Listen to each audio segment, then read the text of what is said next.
আজকে রাতে একদম জবরদস্ত খাওয়া দাওয়া। দাদা বৌদির বিরিয়ানি নিয়ে আসা হয়েছে। দাদা বৌদির বিরিয়ানি আজকে একটা স্পেশাল ওকেশন আছে বাড়িতে, তো তার জন্যই আনা হয়েছে। আর বিরিয়ানি মানে দাদা বৌদি, আমাদের এখানে এর থেকে ভালো টেস্ট বা ভালো কোয়ালিটি কোথাও হয় না।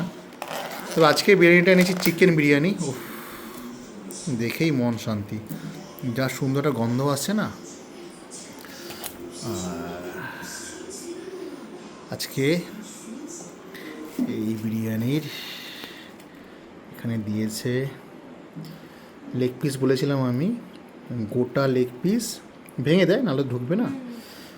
গোটা লেগ পিস দিয়েছে, তার সাথে আলু আর রাইসের কোয়ান্টিটি কিন্তু অনেক দিয়েছে আজকে। হ্যাঁ, তার সাথে স্যালাড তো আছে। চলুন তাহলে খাওয়া যাক। আজকে রাতে চিকেন বিরিয়ানি সাথে স্যালাড।